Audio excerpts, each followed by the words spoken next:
কত বড় পাতিল, কি কয় ট্যাগের মধ্যে পোলাও রাঁধুন, বাবুর্চি বাবুর্চি যে পেঁয়াজ খাচ্ছিলাম সেইটা নিয়ে দিব। এবার ম্যারিনেট করে রাখা ইলিশ দিয়ে দিব। ইজি ভাই, ভাজার আগেই তো গন্ধ ভাল লাগে, এমনি খেলতাম নাকি।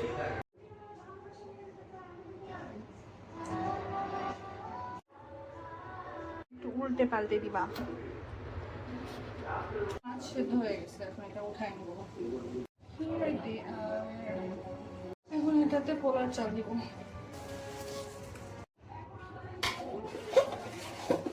এই যে মিশাই নিচ্ছি সব, এখন এটাতে আমি পানি দিব। যত পট পানি তার ডাবল, সরি যত পট চাল তার ডাবল পানি। এই যে একটু লবণ, একটা কাঁচামরিচ, একটু বেরেস্তাও দিয়ে দেবো, তাহলে স্মেলটা ভালো আসে। Now I have to wait from this to this. এখন একটু নাড়াচাড়া দিব, আবার ঢেকে দিব। বাসায় আমি ডিম সিদ্ধ দিচ্ছি, ডিমের কোরমা করবে। ডিম সিদ্ধ করার সময় নাকি লবণ আর ভিনেগার দিলে ডিম ফেটে যায় না। এটা আমি একটা ইনস্টাগ্রাম টু দিস, এই যে এটুকু হয়েছে না, এখন আমি ওটার উপরে ইলিশ দিয়ে দিব আর একদম অল্প আছে রেখে দিব কিছুক্ষণ। এই যে এখন এটা ঢেকে দিব, একটু বেরেস্তা দিয়ে দিই, দেখতে ভালো লাগে। এবার এটা কিছুক্ষণ হালকা আছে রেখে দিব, বাস একটু পরেই হয়ে যাবে। এখন আমি ফালুদা বানাবো।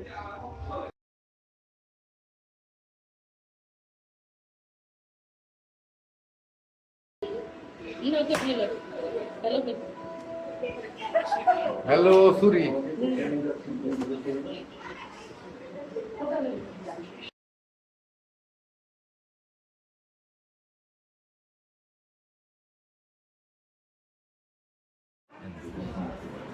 এরা মনে